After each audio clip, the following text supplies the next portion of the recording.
NDP party has been fooled not once, but twice by this Liberal government. First, when they promised paid sick leave in May 2020 in order to get NDP support for a hybrid parliament.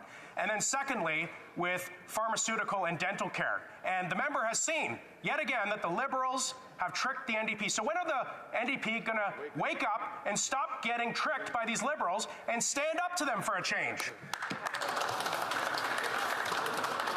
Unfortunately, we have to go to other business, and the honourable member has 2 minutes and 10 seconds left for the after question period on this. Statements by members. Déclaration de député. The honourable member for Cambridge. Thank you, Madam Speaker. We know that helping our growing senior population is critical, particularly during COVID-19. The New Horizons for Seniors program provides grants up to $25,000 for projects which help seniors age in place, stay healthy, and remain connected. We have funded over 3,000 projects across Canada this past year, including some great ones in my riding of Cambridge, like the Islamic Centre of Cambridge, Cambridge Self-Help Food Bank, Good Neighbour Community Garden, Fairview Mennonite Home, Townline Muslim Centre, Cambridge Fiddlesticks and Allison Neighbourhood Associations, and the Preston Lawn Bowling Club. Everyone in this House should remind their community the New Horizons for Seniors program is open for applications right now and up until December 21st. We must all help our seniors-focused organizations apply and help all Canadian seniors stay connected, happy, and healthy. Thank you, Madam Speaker.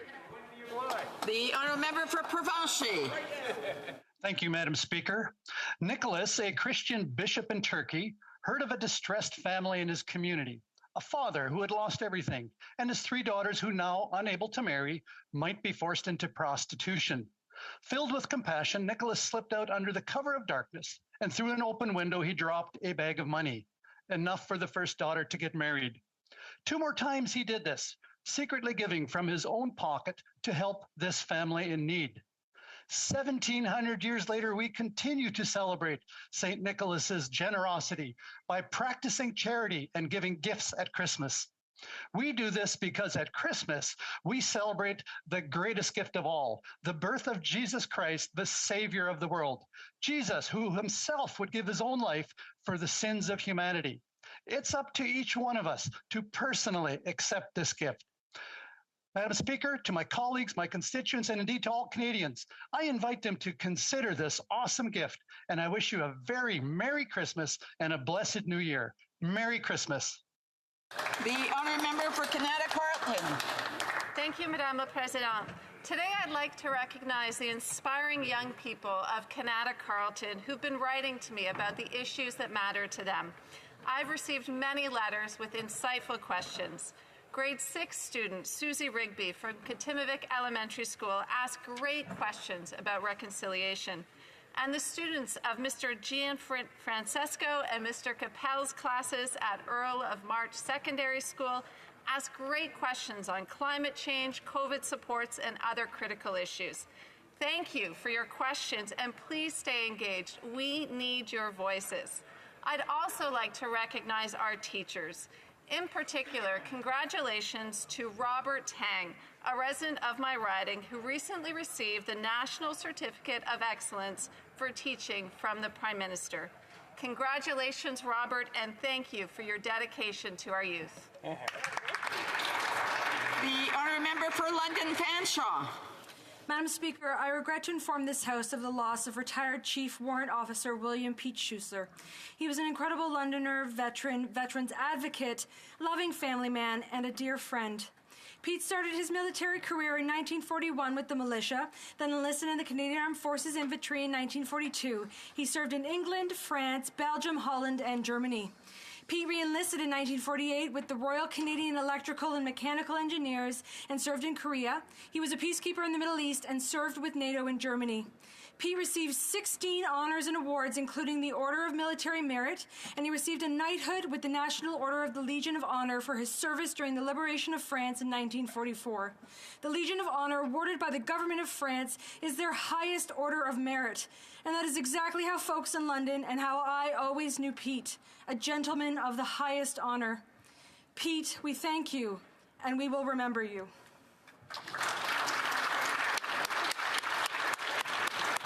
The honourable member Prescott Russell. Monsieur le Président. Madam Speaker, I rise in the House to recognize and celebrate the life of an exceptional man, a father, husband, journalist, innovator, man of justice, and activist and ardent defender of the French language in Ontario. Philippe Landry left his mark on French Ontario. If Franco-Ontarians have access to justice in French today, it's largely because of Philippe Landry and his participation in a civil disobedience movement, C'est le temps. He spent 2 days in jail because he refused to take a ticket written in English only. His passion for telling the stories of the Franco-Ontarian community didn't stop after his career in journalism. He created a Facebook page called Proud to be Franco-Ontarian with over 12,000 members to promote, share, and encourage discussion in our community. Although our community is losing a major player, Philippe Landry's love and passion for defending the French language will continue to be felt for generations to come.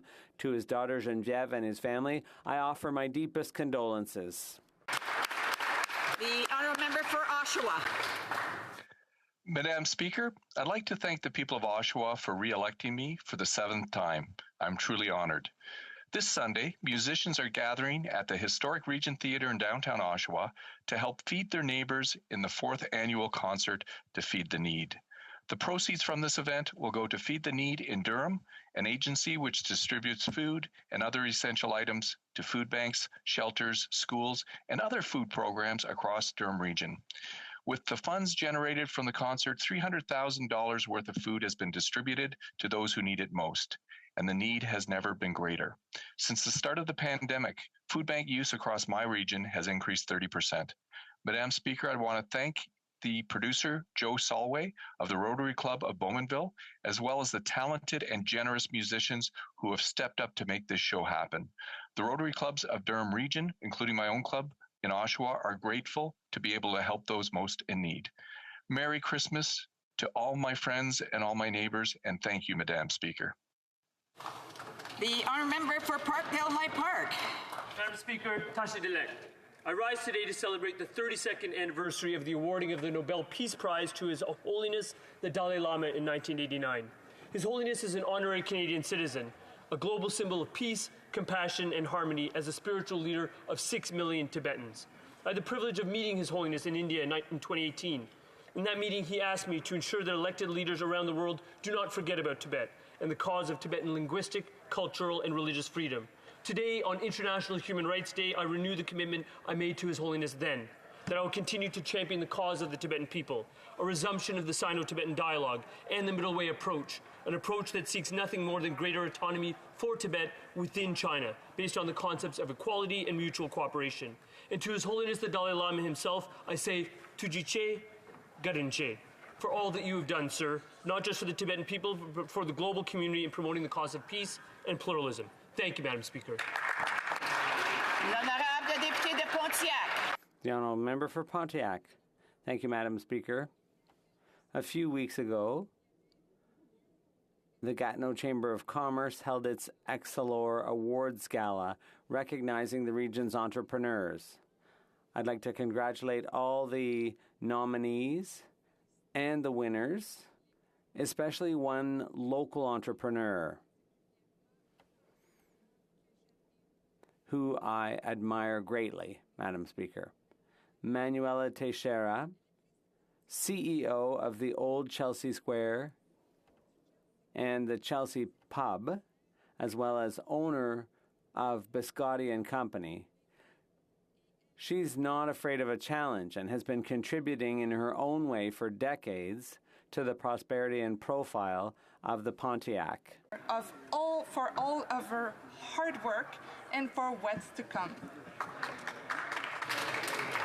The honourable member for Regina Westcana. Madam Speaker, as this is my first time rising in this 44th Parliament, I would like to thank the many volunteers who worked on my re-election campaign. As everyone in this chamber knows, even when you win, a political campaign is a humbling experience because you realize just how much you depend, as the saying goes, on the kindness of strangers. An election campaign is a team effort, and Regina Wascana was no exception. Whether you were a door-to-door canvasser, a phone bank phoner, a lawn sign putter-upper, or any one of the many jobs on this campaign, I want you to know that your contributions made a difference. Of course, I must thank my two biggest supporters, my mom and my dad, for their unconditional love and support. To the voters of Regina Wascana, thank you for once again placing your trust in me. I will work every day to earn your continued trust and support. The honourable member for Winnipeg North. Yes, thank you, Madam Speaker. The Canada Greener Homes Grant is all about our communities, our environment, jobs, and helping people make our homes more energy efficient. The Government of Canada will be issuing up to 700,000 grants of up to $5,000 each to encourage and help homeowners make their homes more energy efficient. Whether it is replacing windows or adding insulation and so much more, people can apply for these grants knowing that they too can play a role in fighting climate change while at the same time create jobs and improve our communities and making a difference. I would like to encourage the residents of Winnipeg North and others to apply for this grant. Collectively, we can improve Canada's housing stock by making it more energy efficient, which means cheaper utility bills, fighting climate change at the same time. Thank you, Madam Speaker. The honourable member for Desnette, Mississippi, Churchill River. Madam Speaker, it is an honor today to rise and recognize a teacher from Meadow Lakes Carpenter High School, Derek F. Toda. Derek recently was named as a Guiding the Journey National Award winner by Inspire, a charity that invests in the education of First Nations, Inuit, and Métis students. Mr. F. Toda is known as a teacher who builds authentic relationships with all of his students and creates an environment in his classroom of mutual respect. As an avid storyteller, Mr. F. Toda's tale of fighting off a bear from inside his tent, or his close encounter with a cougar on his acreage, are just two of the many stories that have become legendary amongst his students. As the only non-Indigenous teacher to win this award, Mr. F. Toda understands that reconciliation is accomplished through actions of respect and finding a positive path forward. He's an example for all of us to follow. Madam Speaker, I ask all members to join me today in recognizing Mr. F. Toda. Bravo. The honourable member for Carlton Trail, Eagle Creek. Madam Speaker, it is a privilege to rise today and thank the voters of Carlton Trail, Eagle Creek for once again placing their trust in me to be their voice in the House of Commons. Our constituency is a large, diverse, and beautiful rural riding that reflects the values of integrity, respect, and excellence, as well as a deep commitment to hard work and perseverance. I will do my utmost to faithfully carry out the responsibilities that my constituents have entrusted to me. I want to thank my husband Milton and my family for their support and their sacrifices over the years. I also want to thank my campaign team and the many volunteers who worked tirelessly throughout the election campaign. I would not be here without their support and efforts. In closing, I wish my constituents, everyone in this place, and indeed all Canadians, a very Merry Christmas and a new year filled with good health and happiness. The Honourable Member for Longueuil-Charlemagne. Madam Speaker, I gratefully and humbly rise in the House today to thank the people of Longueuil-Charlemagne for the confidence they've shown in me by choosing me as their Member of Parliament in Ottawa for a third time. I've had the honour of representing the people of this riding since 2015, and it's with renewed energy and determination that I will continue to defend their interests during this 44th Parliament. Madam Speaker, the people of Longueuil-Charlemagne have always generously shared with me their comments and suggestions on issues affecting them, and I encourage them to keep doing that. My team is always there to serve them, and my door is always open to meet with them. To the constituents of my riding, thank you from the bottom of my heart for your renewed trust and support. I will always strive to do you proud, and I wish you all the best this holiday season. Merci. The honourable member for Winnipeg Centre. Madam Speaker, last night we received very sad news of the passing of Danielle Adams. the member of the Manitoba Legislative Assembly for Thompson, who tragically died in a car crash yesterday. Daniel was a mother of two, loving partner to her husband Bill, a friend to many of us, and a very hard-working NDP MLA for Thompson who worked tirelessly for her constituents. Danielle was a strong advocate for the North and for people, fighting for accessible, affordable childcare. She was a kind, loving, and respected colleague to many. Today I extend my deepest condolences and love to Danielle's children, Nick and Joe, her husband, Bill, her friends and family, the City of Thompson, and the Manitoba NDP caucus. Danielle, may you fly with the eagles. Rest in peace.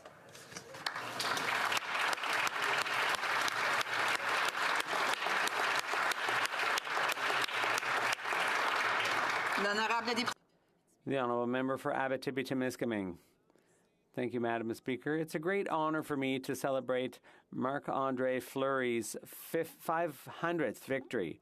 From Sorel to the Quebec Major Junior Hockey League, from Pittsburgh to Las Vegas and now Chicago, Marc-André Fleury has dominated his sport. A goaltender with exceptional talent and reflexes, Flowers an inspired athlete, always smiling and valued by his teammates. He's overcome all the obstacles that high-level hockey can throw at a person with an exemplary attitude. Winner of 3 Stanley Cups and a Vezina Trophy, Marc-André is already a living legend at 37 years old. With his 500th victory, he joins the 2 greatest goalies in history, Patrick Roy and Martin Brodeur.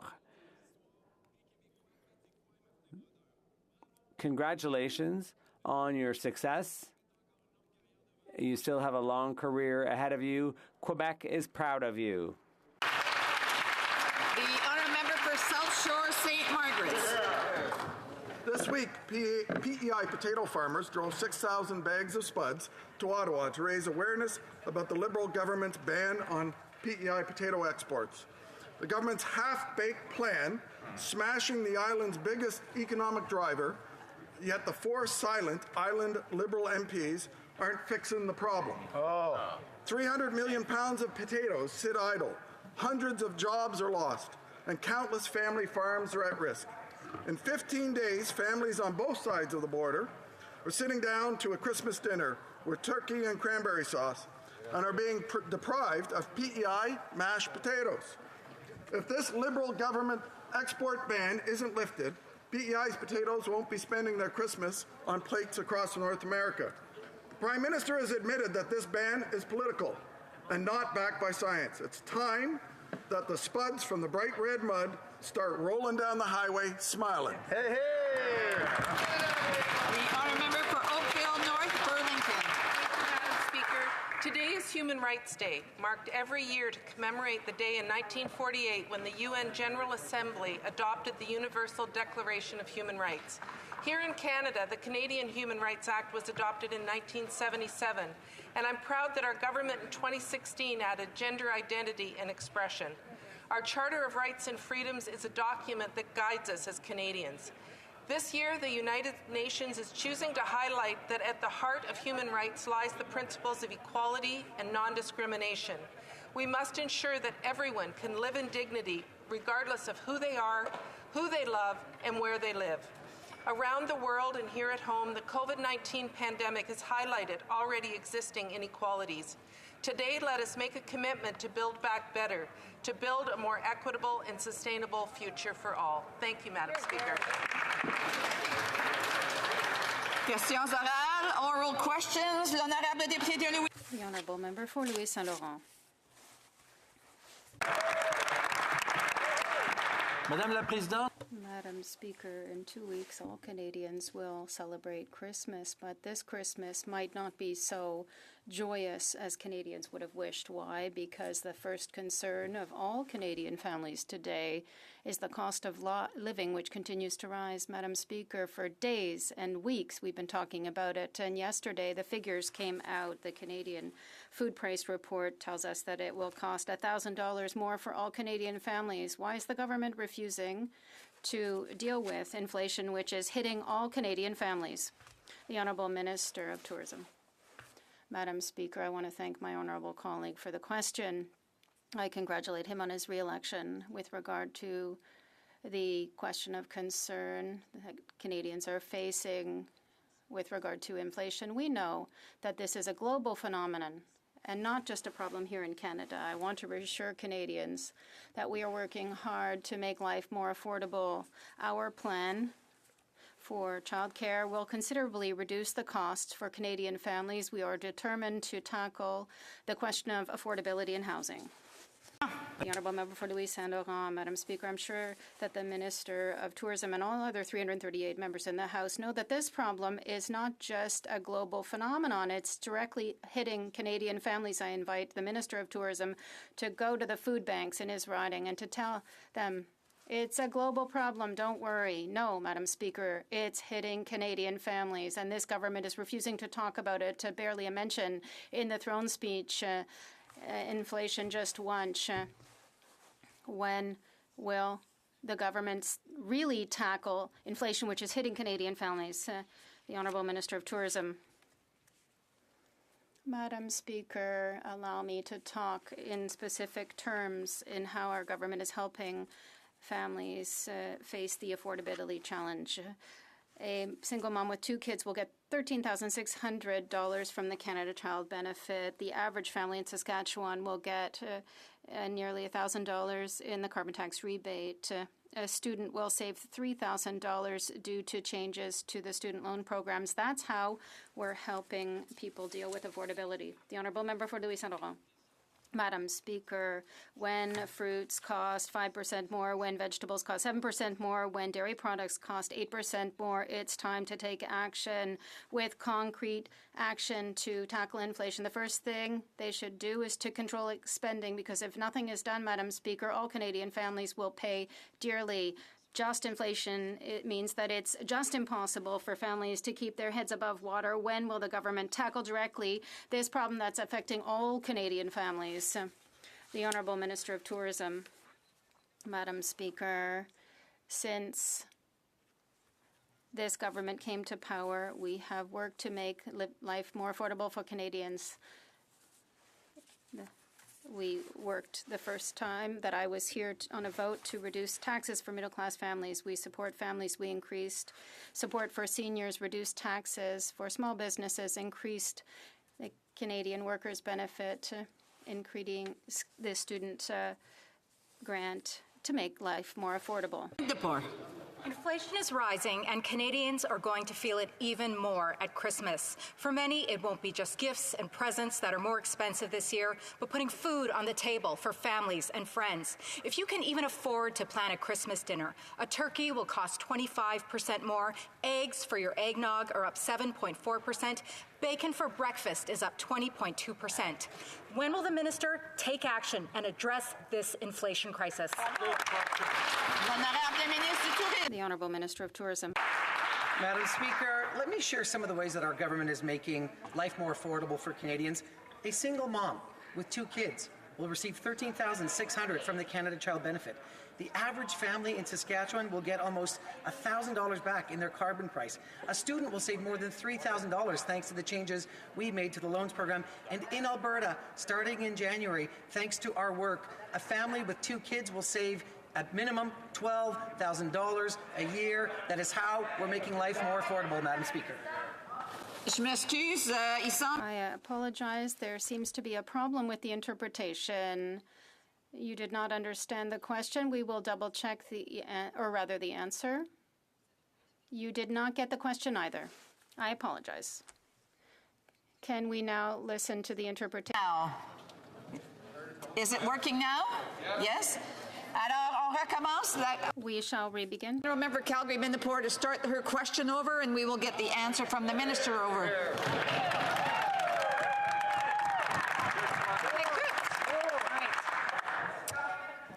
Inflation is rising, and Canadians are going to feel it even more at Christmas. For many, it won't be just gifts and presents that are more expensive this year, but putting food on the table for families and friends. If you can even afford to plan a Christmas dinner, a turkey will cost 25% more, eggs for your eggnog are up 7.4%, bacon for breakfast is up 20.2%. When will the minister take action and address this inflation crisis? The Honourable Minister of Tourism. Speaker, let me share some of the ways that the government is helping Canadians with the very real challenge of affordability. A single mom with 2 kids will receive $13,600 from the Canada Child Benefit. The average family in Saskatchewan will get almost $1,000 in their carbon price rebate. A student will save more than $3,000 thanks to the changes we made to the loan programs. And in Alberta, a family of 2 using childcare starting January 1 will save at a minimum $12,000. That's how we're making life more affordable for all Canadians. I do want to ask members to hold off. They're not being called on to speak at this point. And so we do want to hear the question just as much as we want to hear the answer. The Honourable Member Calgary-Midnapore. Inflation is making goods and services more expensive this Christmas. Families were already struggling to make ends meet, and now many will have to decide between heating their homes or feeding their families. Natural gas is up 18.7%, and food bank visits have climbed 20% and are expected to double in the months ahead. The costs keep climbing, but the paychecks just aren't keeping up. Will the government start taking this crisis seriously and address inflation before the clock strikes midnight? The Honourable Minister of Tourism. Madam Speaker, we absolutely understand that inflation and affordability are pressing concerns for Canadians. We also know that this is a global phenomenon and not a made-in-Canada issue. I also want to assure Canadians that we're working hard to make life more affordable. Our childcare plan will reduce costs dramatically. We are committed to addressing housing affordability. We were there for Canadians when the COVID recession hit, and we will be there for Canadians as we face this challenge together. The Honourable Member for Saint-Jean. Madam Speaker, last summer's Health Canada caused an uproar when it wanted to increase pesticide residue in foods. The anger of the public pushed the government to delay the decision because it was on the verge of an election. But imagine how concerning it is to see the closeness between Health Canada and the biotechnology and pesticide industry. Now Health Canada is apparently thinking of letting GMO producers self-regulate using voluntary transparency. 100 organizations wrote to the government 3 weeks ago to ask it to back down. Will it do it? That's my question. The Honourable Minister of the Environment and Climate Change. Thank you very much, Madam Speaker. I want to thank my colleague for her excellent question. The question of pesticides is one that concerns us a great deal. That is why we decided to intervene on this issue. We have made a number of commitments during the election campaign, commitments that we will work on over the coming month. It's an important issue. Thank you, Madam Speaker. The Honourable Member for Saint-Jean. Madam Speaker, science and the precautionary principle should take precedence when it comes to pesticides and GMOs. It seems the government is moving towards less transparency when more is needed. It seems that the government is listening more to industry than to farmers and people who want to know what's on their plates. The Bloc Québécois is proposing an inquiry on the ties between the Health Canada and the biotechnology and pesticide industry. As the government agree that more transparency is needed. The Honourable Minister of the Environment and Climate Change.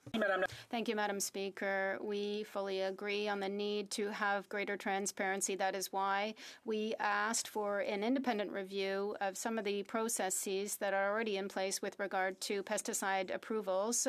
We will continue to do the work in relation to this issue over the coming months. Thank you, Madam Speaker. The Honourable Member for New Westminster, Burnaby.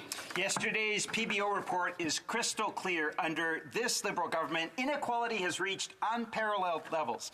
The ultra-rich are richer than ever in this Prime Minister's Canada. But still, Liberals resist a wealth tax and do nothing about overseas tax havens. Madam Speaker, Canadians are struggling to put food on the table, to keep a roof over their head, and to pay their bills. In the fiscal update next week, are the Liberals going to put the interests of the ultra-rich ahead of those of everyone else yet again? The Honourable Minister of Tourism. Merci, Madame la Présidente. Thank you, Madam Speaker, and I want to thank my honourable colleague for the question. Committed to asking those who prospered during the pandemic to help pay a little bit more for those who did not. Our platform committed to raise corporate income taxes on the largest, most profitable banks and insurance companies and introduce a temporary Canada recovery dividend given that they've recovered faster. We are working to implement a global minimum tax. 136 OECD G20 framework members have already signed up.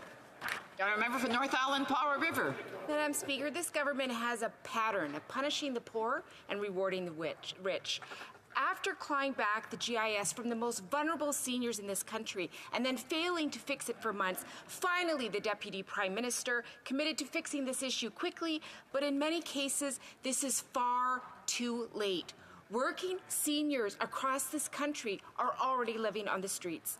Stop punishing seniors with red tape. Will this government promise to get it done now so seniors get this much-needed amount of money immediately?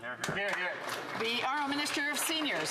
Thank you, Madam Speaker. And Madam Speaker, we know just how challenging this pandemic has been for seniors. But Madam Speaker, every single step of the way, our government has been there to support seniors, especially the most vulnerable, by strengthening their GIS, Madam Speaker. We moved very quickly to provide immediate and direct support to seniors, Madam Speaker, this summer. When it comes to that issue, Madam Speaker, we're working hard to find a right solution to ensure that and support those most affected. As always, we will be there for seniors. The Honourable Member for Fort McMurray Cold Lake. Thank you, Madam Speaker. Millions of families across Canada are being left behind by the exponential rise in the cost of necessities like gas and groceries due to the reckless Liberal spending. The burden of inflated cost of living is especially felt by Canadians who live outside of the transportation hubs of central Canada, like the working class families in my riding. Canadian families are struggling right now, yet the Liberals plan to spend even more, further ballooning costs of necessities. When will the Liberals admit that their policies are responsible for the inflation crisis and clean up their mess? The Honourable Minister of Tourism. Madam Speaker, I congratulate my honourable colleague on her election and would like to say that we understand that the economy recovery is not equal across the board, but here are the results of our plan, Madam Speaker. 154,000 new jobs created in November, 5.4% annualized GDP growth in Q3, 106% of jobs recovered, AAA credit rating, the lowest debt to GDP ratio in the G7. The Conservatives don't like that the economy is growing, but we do, and so do Canadians.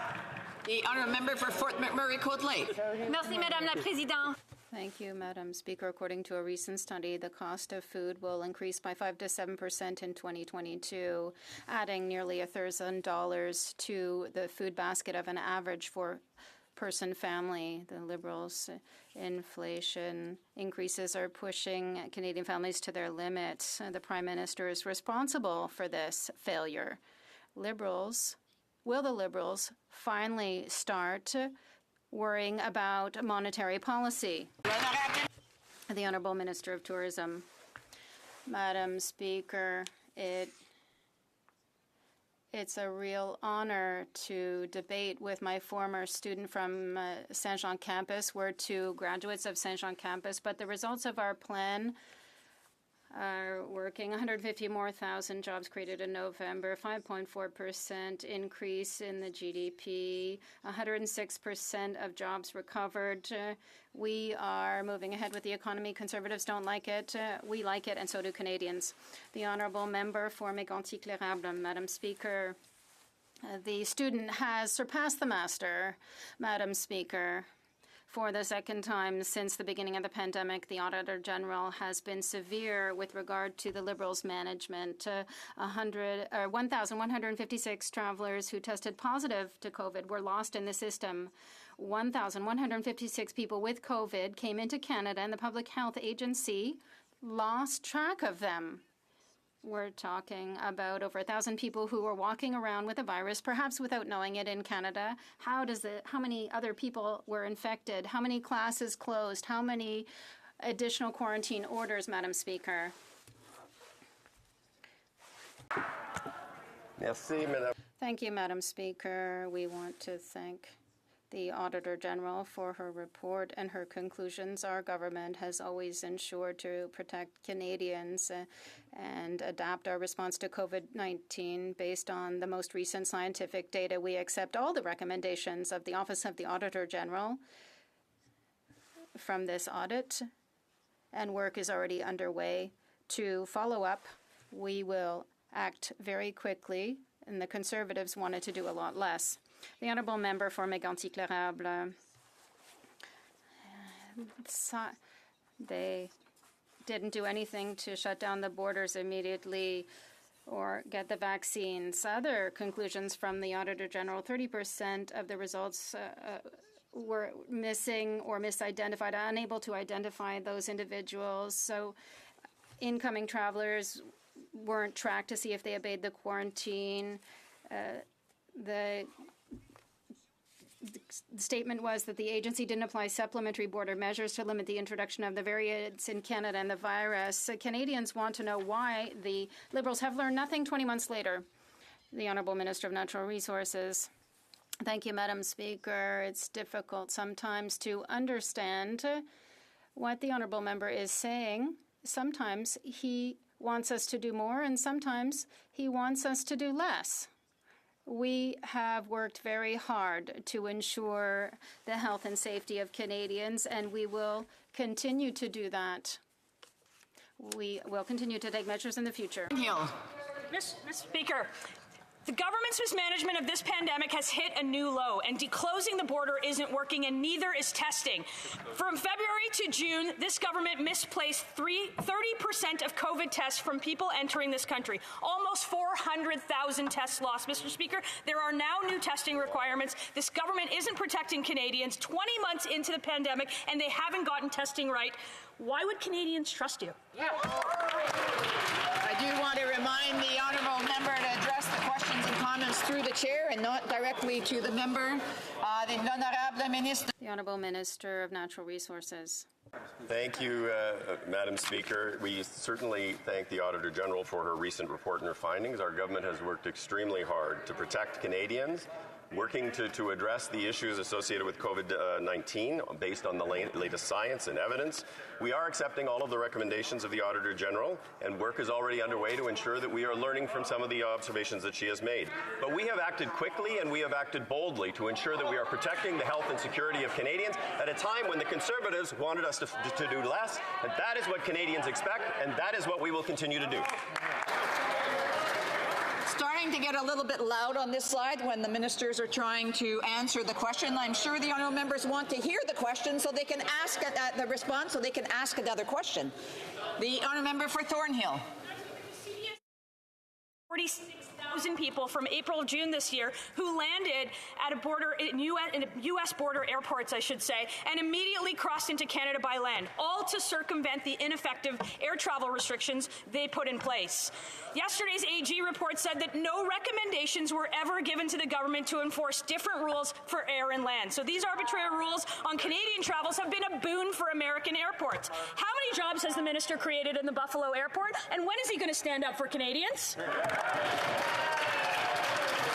The Honourable Minister of Natural Resources. Thank you, Madam Speaker. As I have said a number of times today, the government has worked very hard to protect the health and security of Canadians. That is what Canadians expect a responsible government to do. We certainly recognize and acknowledge the recommendations that were made by the Auditor General. We can and shall do better going forward, but we have done extremely hard work. We have put in place measures that have been effective in protecting the health and security of Canadians, and we are going to continue to do that. I want to remind the members of the official opposition one more time that when someone else has the floor, to listen to the answer, even though they may not like the answer, and prepare for their next question instead. The honourable member for Shefford. Madam Speaker, we learned yesterday that groceries will increase by 7% next year. This means it will cost nearly $1,000 more for a family. Madam Speaker, this is extremely bad news also for seniors between the ages of 65 to 74. And the government is refusing to increase the old age security for them. With the increase in prices, they're creating two classes of seniors. Is literally forcing people to take groceries out of their cart and putting them back on the shelves and go line up for a Christmas basket. What will it take for the government to understand that it needs to increase the pension for all seniors? The Honourable Minister for Seniors. Speaker, Madam Speaker, our government's priorities have always been to support seniors, especially those most vulnerable. But when it comes to our record on seniors, Madam Speaker, I'm proud of our record. One of the first things we did as a government is to restore the age of eligibility for OAS back to 65. We have enhanced the CPP. We have strengthened the OAS and GIS. Madam Speaker, we will be increasing OAS by 10% for those older seniors. We have an ambitious agenda for seniors, and we're going to continue to make sure we deliver for seniors across Canada.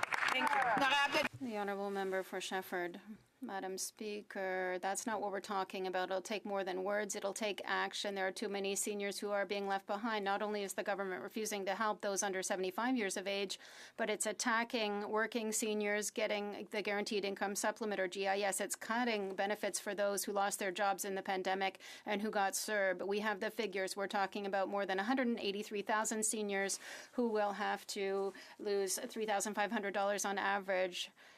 The government is cutting all of the GIS for 83,000 people who are going to be in a precarious financial situation while food costs are exploding. Why is the government attacking those who are most vulnerable? Strengthening income security for seniors has been a top priority for our government, and that's why, Madam Speaker, our government has strengthened GIS for vulnerable seniors. We provided, Madam Speaker, one-time payments for seniors during the pandemic to afford the things that they need. We will be increasing support through OAS for older seniors. We have an ambitious agenda for seniors. We're going to continue to make sure we have their backs. Thank you. The Honourable Member for Perth Wellington. Madam Speaker, 2022 marks the Platinum Jubilee of Her Majesty Queen Elizabeth II. In 1975, 2002, and 2012, the governments of the day issued Jubilee medals to mark this historic occasion and to deliver them to deserving Canadians. If these past 20 months has shown us anything, it's that there are so many deserving Canadians who stepped up in the fight against COVID-19. Yet here we stand in December 2021 and no announcement from this government for the Platinum Jubilee Medal. So to the Minister of Canadian Heritage, will he take immediate action to create a Platinum Jubilee Medal to recognize so many deserving Canadians on this momentous historical occasion?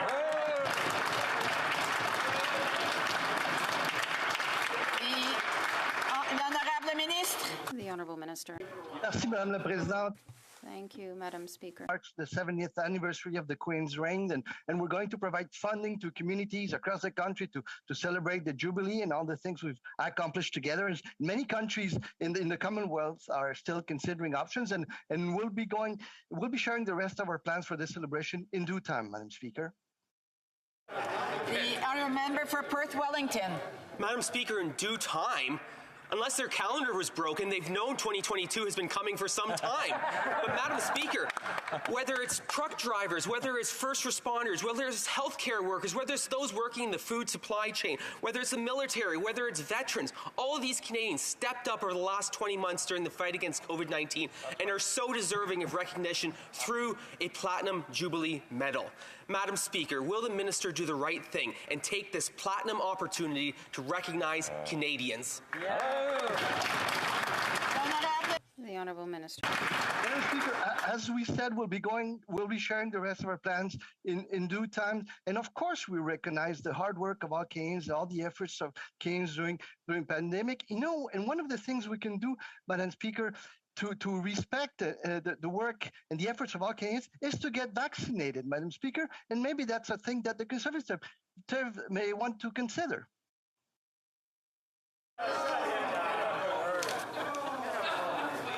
The Honourable Member for Calgary Forest Line. Backlogs at IRCC continue to grow. As of October, there were 1.8 million applications in backlog and counting.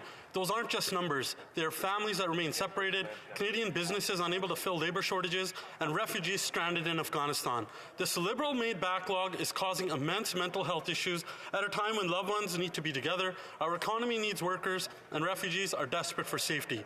What concrete steps is this government taking to finally address the disastrous Liberal-made backlogs? The Honourable Minister of Immigration, Refugees and Citizenship. No question that the COVID-19 pandemic has posed unprecedented challenge for our immigration system when we continue to have demand to come into Canada at a time when our borders were closed. But Madam Speaker, I have good news for the member opposite.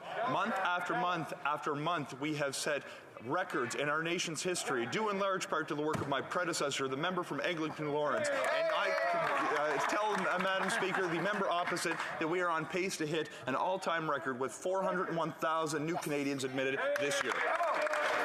The honourable member for Calgary Forest Lawn. As the minister pats himself on a job well failed, Deepak Talwar is a business owner in Saskatoon. He and his family left India for Canada in 2017 and have been waiting for years to hear any word on their applications.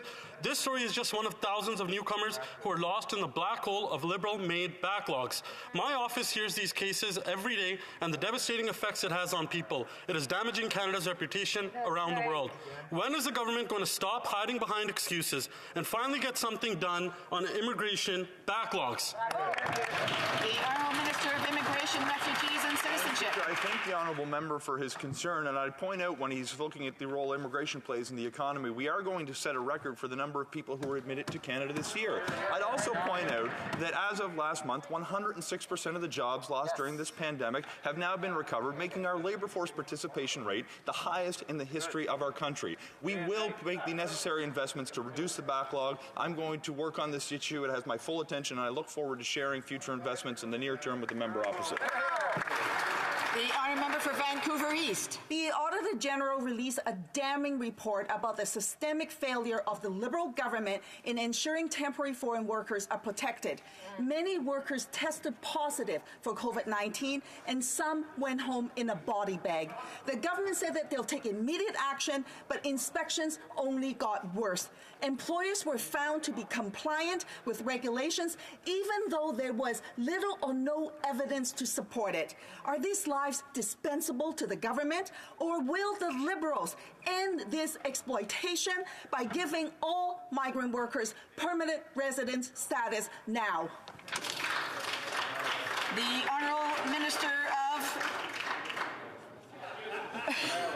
The Honourable Minister of Employment, Workforce Development and Disability Inclusion. Pardon me. Thank you, Madam Speaker. The health and safety of temporary foreign workers is of the utmost importance to the government, and I want to thank every single temporary foreign workers for what they've done for our food security over the course of COVID. Like every worker in Canada, they deserve to be safe in their workplaces. I thank the Auditor General in her office for the report and recommendation. We understand the importance of this audit, and we agree with its recommendations, and that they will guide our work ahead. Honourable member for Skeena-Balcony Valley. Madam Speaker, the Auditor General's latest report is a scathing look at this government's border measures.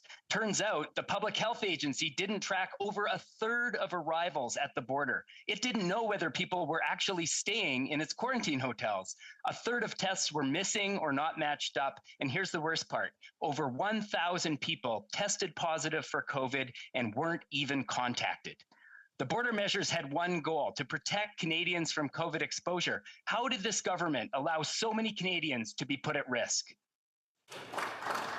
The Honourable Minister of Natural Resources. Thank you, Madam Speaker. Protecting the health and safety of Canadians has been and always will be the top priority of this government. We thank the Auditor General for her report and her findings. Our government will work to ensure that we are implementing those recommendations on a go-forward basis. We have acted quickly and boldly, Madam Speaker, at a time when the Conservative Party wanted us to do less. We will continue to work to protect the health and safety of Canadians as we move forward. The Honourable Member for Mississauga-Streetsville. Madam Speaker, I am glad to be able to rise today in recognition of International Human Rights Day, which recognizes worldwide the principle of the right to equality, justice, and freedom for all. Madam Speaker, International Human Rights Day also shines a light on the continued oppression of populations and groups around the world, such as the people of Myanmar. Can the Minister update this House on the work being done to support the people of Myanmar? The Honourable Minister. Thank you, Madam Speaker. As a young activist, I worked for 2 years for the Canadian Human Rights Foundation, and I'm particularly proud to stand on behalf of the Minister of Foreign Affairs today. I'm sorry, I can't hear the answer.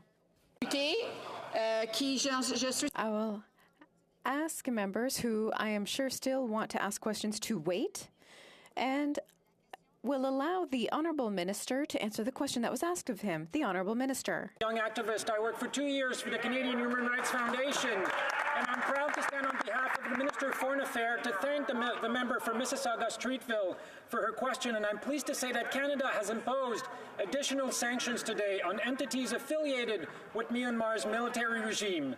Today's announcement sent a clear message to the people of Myanmar that their resilience and quest for democracy and civil rights will not be diminished. Thank you, Madam Speaker. The honourable member for Edmonton West. Thanks, Madam Speaker. It's mid-December and there's still no public accounts. Now, there's disturbing stories that the Liberal government has actually reopened the audited public accounts and changed them for political gain. Earlier this week, when we asked, the President of the Treasury Board refused to answer. So I'll ask it again.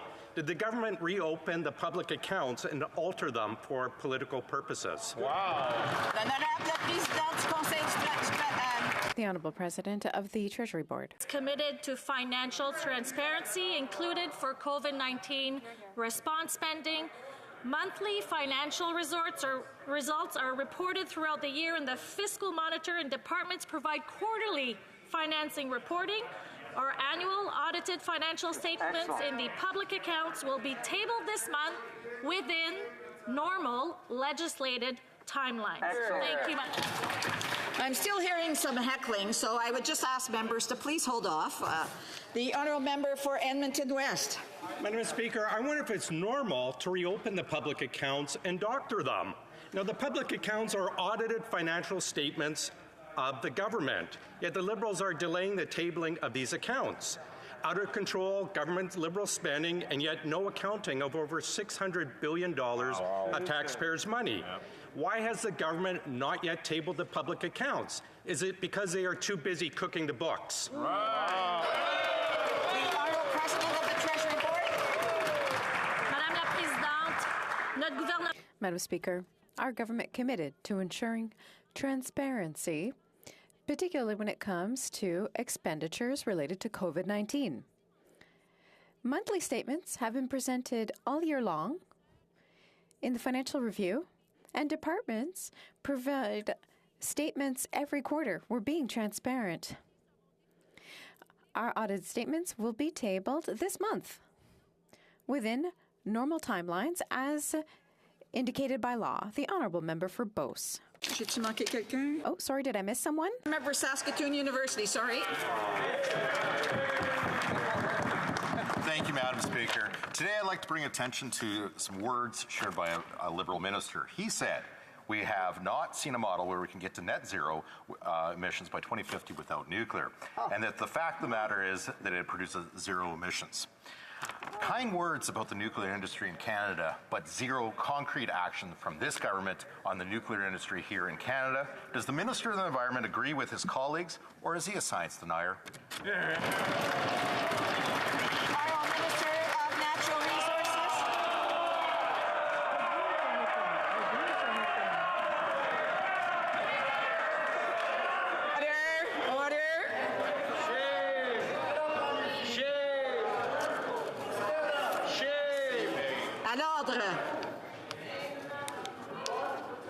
The longer it takes to come to order, the longer that means that there will be questions at the end of the day on other issues that some members may not be able to weigh in. So, the Honourable Minister. Thank you, Madam Speaker. I'm happy to see how popular I am with the opposition. Madam Speaker, we are focused very much on ensuring that we are doing our part to reduce greenhouse gas emissions around the world at a time where we are also looking to incent the development of a clean growth economy to create good jobs and economic opportunities for Canadians from coast to coast to coast. All non-emitting sources of energy are on the table and are part of the energy mix as we go forward. The Honourable Member knows that in Ontario, for example, nuclear energy is already an important part of the energy mix. Again, just want to remind members, I know it's Friday, you're all anxious to get home, but we need to get through the day here. L'honorable député de Beauce. Madame la Présidente. Madam Speaker, more and more seniors in my riding are facing financial hardship because of the pandemic. The current government has created two classes of seniors. The government really needs to review the indexation of pension funds. An extra dollar a month is not enough. The sharp increase of prices because of inflation is out of control, and our seniors deserve better. The Minister for Seniors keeps saying that she has an ambitious plan for seniors, but when is it going to be unveiled? The Honourable Minister for Seniors. Madam Speaker, from the very beginning, our government's priority has been to help those most vulnerable, especially those most vulnerable seniors. That's why we have worked hard to strengthen income security and the OAS that they rely on, Madam Speaker. Our plan delivers on our promise to increase OAS by 10% for seniors 75 and older. We will continue to deliver for seniors, especially those who need it the most as they age and as their needs increase. Thank you, Madam Speaker. Honorable député de Berthier-Masquinongé. Madame la Présidente, pour que les Québécois puissent... Madam Speaker, for Quebecers to eat locally, the essential contribution of temporary foreign workers is needed. That's why farmers pay thousands of dollars every single year to bring them into the country. This year, however, 243 workers left their jobs by breaking their contracts. Some are leaving for the United States. Others are being recruited illegally from Canada. Our farmers wake up in the morning to find their employees gone. What's the government doing to counter illegal raiding? The Honourable Minister. We're working hard to improve the temporary foreign worker system, especially for the agricultural sector. Frankly, we need more fairness between employers and workers.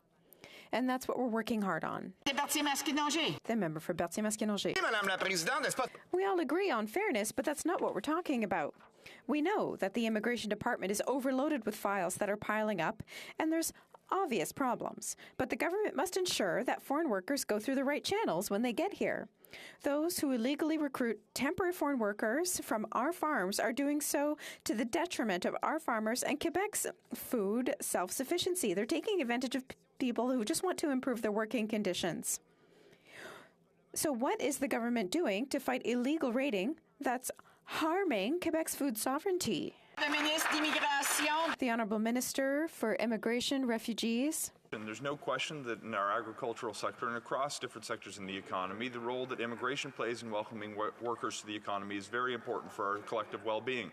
I'd advise the honourable member that yesterday I had the pleasure of having a conversation with my Quebec counterpart, Minister Boulay, to discuss the source of international workers who can contribute to the economy. It's essential that as we bring more workers in, we strengthen the integrity of the system, and I'd be pleased to work with the honourable member to ensure that we have a system that works for all, that's fast, and help contribute to a growing economy. L'honorable député de Montmagny, Lisle, Kamouraska, Rivière-du-Loup. Madame la Présidente, Monsieur Castillo et Monsieur... Madam Speaker, Mr. Castillo and Ms. Ruel of Montmagny, in my riding, were fined $10,000 on November 29th when they came back from a short trip of less than 72 hours from the United States. They were turned back once at the border to complete ArriveCAN. But they received no warning that testing was mandatory until November 30th. The government's ambiguous communication implied that the test was already unnecessary. Does the government think this is okay for honest citizens who thought they were obeying the rules in place? The Honourable Minister. Our government will always take necessary steps to protect our borders and ensure Canadians' safety.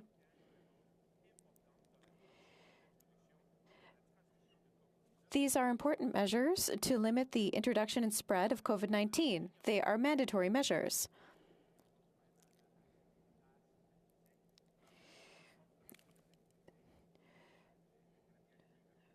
And we are doing our best to offer some flexibility for Canadians returning to Canada.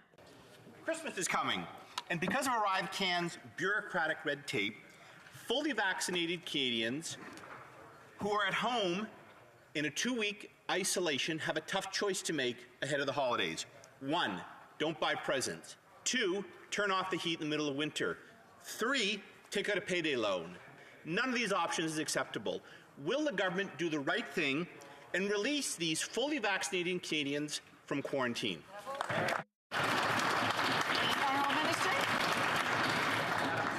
As I just said, we have always taken the steps that are necessary to protect the health and safety of Canadians throughout the pandemic, and especially now as we continue to study the new variant of concern, Omicron, it is essential that we continue to use tools like ArriveCan, which protect the health and safety of Canadians. And my honourable colleague is worried about the holiday season. This government will always have the backs of Canadians to protect them, to provide them with the supports that they need so they can provide the gifts that they want to their loved ones as we head into the holiday season. Thank you, Madam.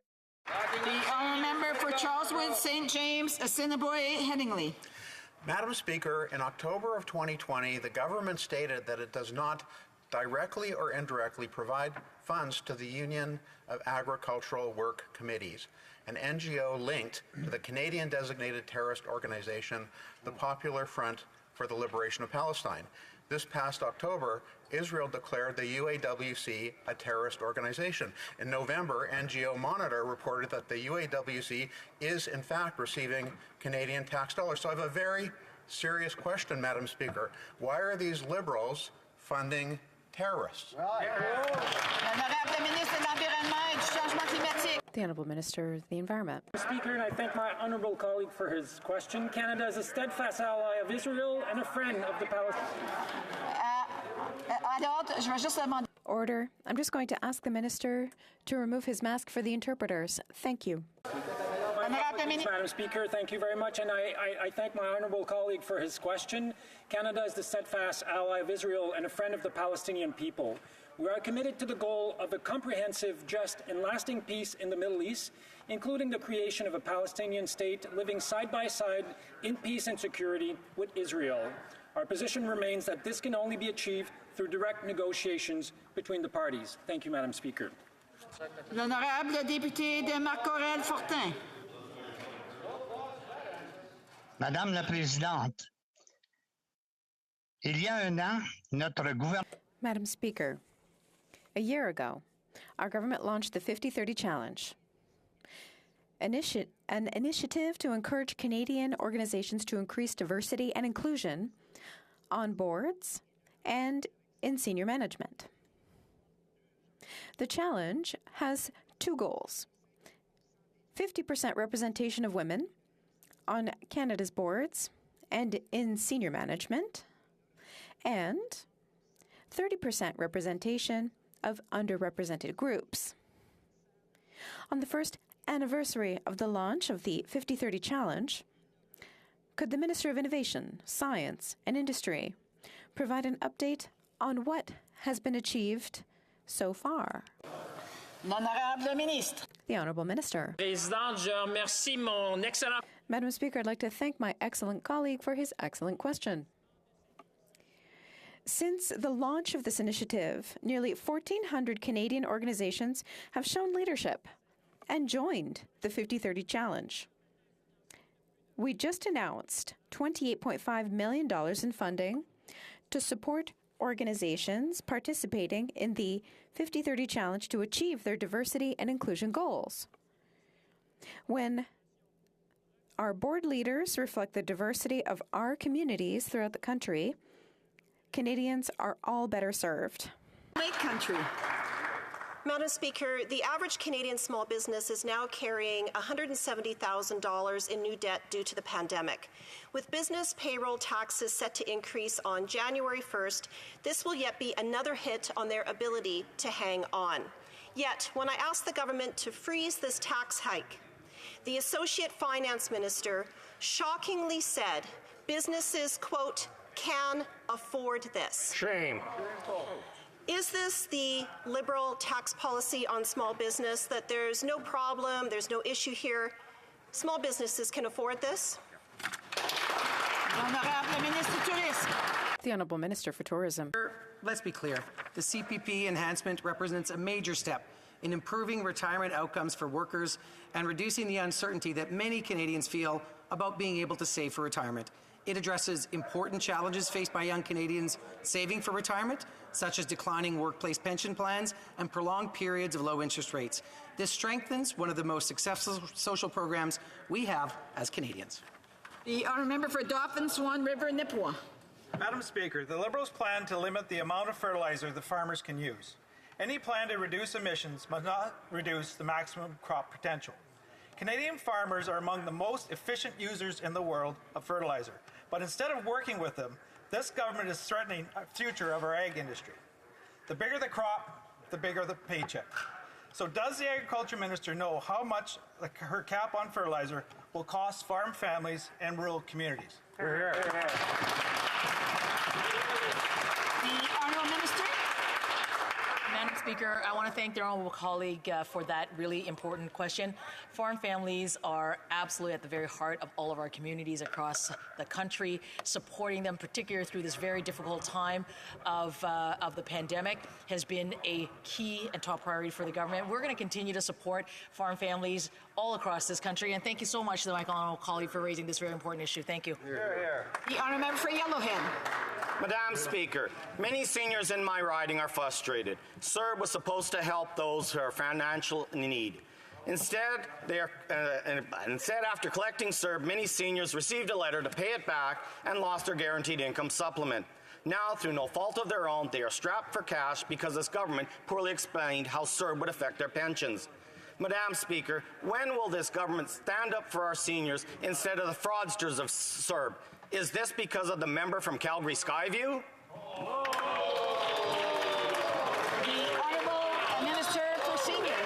Madam Speaker, since the beginning of this pandemic, we told Canadians, and particularly seniors, that we would be there for them as long as they needed, and that's exactly, Madam Speaker, what we're doing. We have always prioritized the most vulnerable seniors by strengthening their GIS. We provided immediate and direct support to seniors this summer, Madam Speaker. When it comes to the issue that member raised on CERB GIS, we are aware of this. We're working on it to find the best solution for those affected. As always, we will be there for seniors. The member for Niagara Centre. Madam Speaker, many Canadians are struggling to find affordable housing, especially in my riding of Niagara Centre.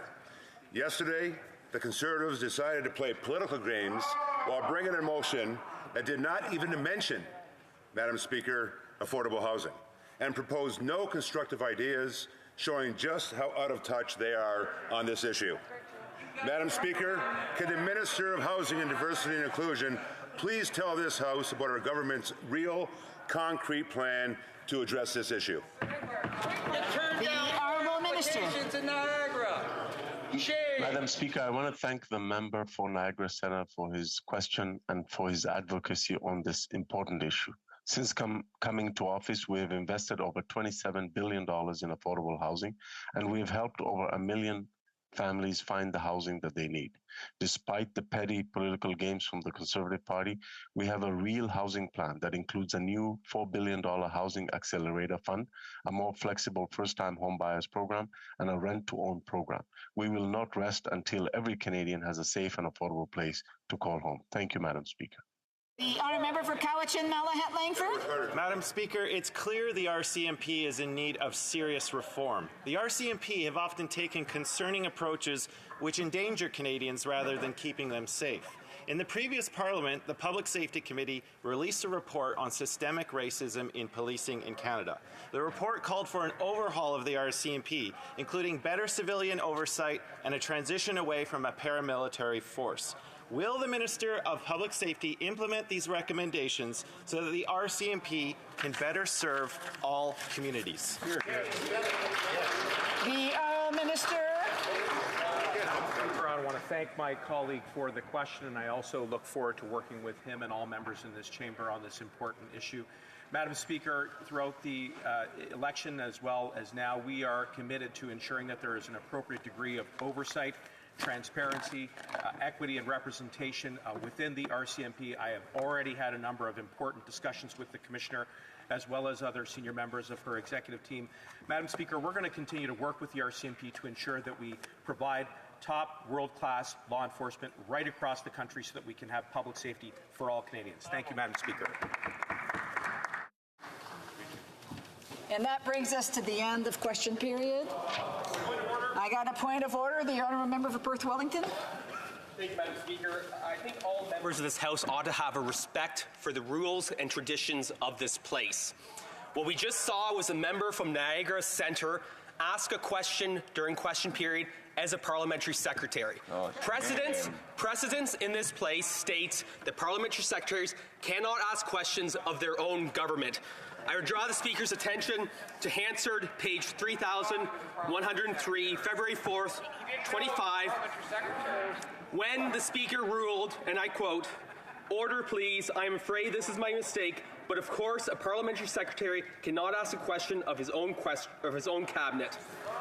Madam Speaker, I expect that the Liberal government will have more respect for this place in the future.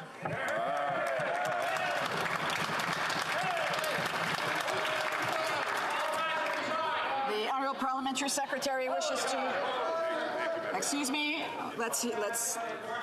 The honourable member had an opportunity to put his point forward. I hope that that this side of the House will allow for the honourable Parliament Secretary, the Government House Leader. The opposition bringing it to our attention, and we'll do our best to make sure it doesn't happen in the future. Greatly appreciate the interventions. I think the message has been heard, and I do want to apologize for having recognized the Honourable Parliamentary Secretary, given the changes that have just recently occurred on having the Parliamentary Secretary's name. It's not your fault. Orders. Orders of the dates. Okay. I do want to remind members that the House is continuing with its orders, with its work for today, so I would ask members to please, if they're exiting for whatever reason, to please do so quietly. Tabling of documents. Introduction of government bills. Mr. Holland, seconded by Mr. Guilbeault, moves for leave to introduce a bill entitled An Act to Amend the Parliament of Canada Act and to make consequential and related amendments to other acts. This motion is deemed adopted. Mr. Holland, seconded by Mr. Guilbeault, moves that the bill be now read a first time and be printed. This motion is deemed adopted. Première lecture de ce projet de loi. Quand ce projet de loi sera-t-il? When shall the bill be read a second time? At the next sitting of the House. Introduction of government bills. Statement by ministers. Reports from